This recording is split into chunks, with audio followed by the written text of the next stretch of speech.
My name's Jane Ray. I'm an artist and children's book illustrator. We're here at the Nightingale Project to launch a private view of the images and pictures that I've been working on for the last 5 or 6 years. I met Nick Rhodes and Stephen Barnum and heard about the Nightingale Project, which I just thought was wonderful. It ticked all my boxes. I just loved the idea of bringing art into mental health wards, into any wards actually. To have art and music accessible and just there to look at just seemed like a wonderful idea.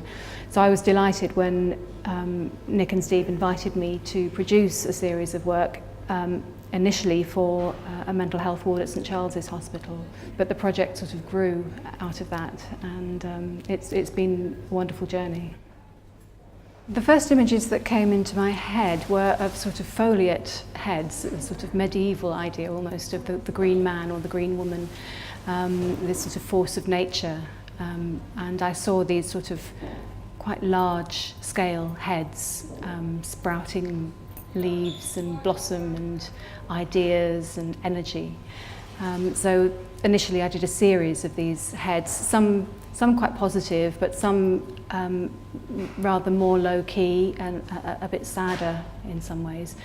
And I worked through that series of work, and I suppose that theme developed, and I started doing trees and sort of a flourishing, I suppose. I liked the idea of bringing an energy to the ward. Birds are a really important image for me. I use them in all my pictures. I suppose quite simply they represent freedom, you know, this sort of soaring flight and an innocence maybe, but beautiful. One of the things that I found interesting about this journey that I've been on has been how I started out working quite big, and that was personally very stretching because I'm used to working at a very small scale for books. And it was quite liberating working on a much larger scale, just making bigger marks, freer marks on the paper and splashing the paint around instead of this very controlled way of working. But having gone through that phase, which was interesting and I think very good for me, it was still quite nice to come back to a smaller scale, as some of these images are, back into my comfort zone, I suppose. But it's quite nice to step outside one's comfort zone every now and again. It was a good thing to do. I've spent about 5-6 years on this work, and it has been a personal journey as well as an artistic one. You know, it's been a wonderful experience. I just love the idea of bringing art into a space such as this, where people are struggling, obviously, and they've been removed in many ways from the real world, and it's vital that the real world doesn't leave them behind. People can see trees and they can see pictures and listen to music and just have something. I think too the idea that something has been done especially for them. You know, if you're sort of feeling isolated and frightened and distressed, to sort of feel that it's almost like a gift for you because you're suffering at the moment. I like that idea very much. I know that if I was in this situation, I would need visual stimulation. I would need something that I enjoyed looking at, you know.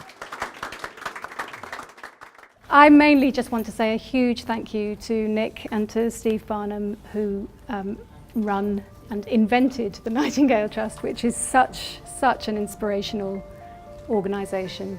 It was a real thrill to be invited to be involved in this, and it's been quite a long journey, hasn't it? I think that first visit to St Charles was 6 years ago, quite a long time.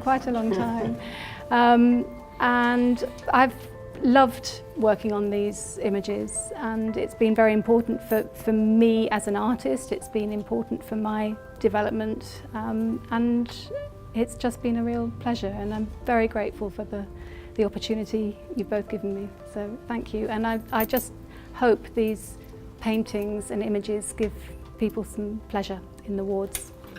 Thank you.